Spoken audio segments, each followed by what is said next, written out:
আসসালামু আলাইকুম। আমার সামনে একটা কন্টেনার আছে, ছোট একটা কন্টেনার।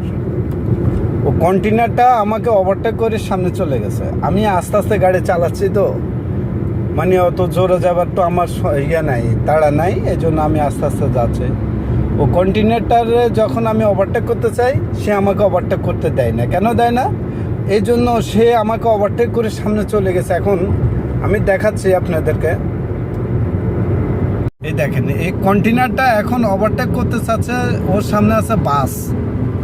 তখন সে তার মনে মনে ভাবতেছে, আরে দূর, আমি তো প্রাইভেট কারের সাইড দিচ্ছি না, কিংবা প্রাইভেট কারের ওভারটেক করে চলে আসছি। প্রাইভেট কার কি আমার কাছে কি কোনো মূল্য আছে? এ আসলে আমি মনে করি এই ড্রাইভারটা ভুল চিন্তা করতেছে। এই জন্য ভুল চিন্তা যে সে আমার চেয়ে গাড়িটা, তার গাড়িটা অনেকটা বড়, ঠিক আছে, আমি মানছি। সম্ভবত গাড়িটা তার কি খালি গাড়ি হবে, কেননা এদিক এদিক ধুলতেছে, তাহলে খালি গাড়ি হবে। গাড়িটা হচ্ছে আমার গাড়িটা স্পিড বেশি। আমি ইচ্ছা করলে এরে বউ তাকে ওভারটেক করতে পারতাম, কিন্তু আমি ইচ্ছে করি তারে ওভারটেক করতেছে না। দেখে সে কতটুক যেতে পারে, কি করতে পারে, তার পিছন পিছন আমি চলতেছি। সে আবার বাসের ওভারটেক করার জন্য বসে আছে, বুঝলেন?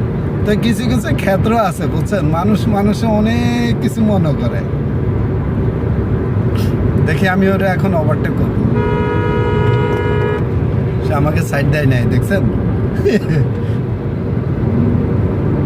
ওর টার্গেট ওই বাস এটারে ওভারটেক করবে। আমি আবার যাচ্ছি, আবারও সাইড দেয় নাই, আমাকে সাইড চাপায় ধরছে, আমাকে সাইড দিচ্ছে না। কারণ সে মনে করতেছে সে চ্যাম্পিয়ন ড্রাইভার, কিংবা চ্যাম্পিয়ন মানে চালক হিসেবে সে নিজেকে মনে করতেছে। এই যে দেখেন, সে এখন বাস ওভারটেক করবে একটু পরে। আচ্ছা, বাসটা করলো না, দেখি কি কতটুকু যায়,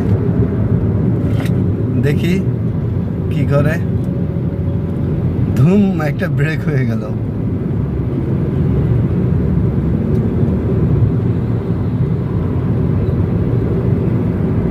সে সামনে আছে কি সোহাগ ট্রাভেলস বাসটারে সে ওভারটেক করার জন্য চেষ্টা করতেছে।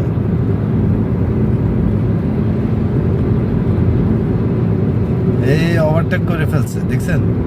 সোহাগ এটা একটু স্লো হয়েছে, এখন সে ওভারটেক করে চলে যাচ্ছে।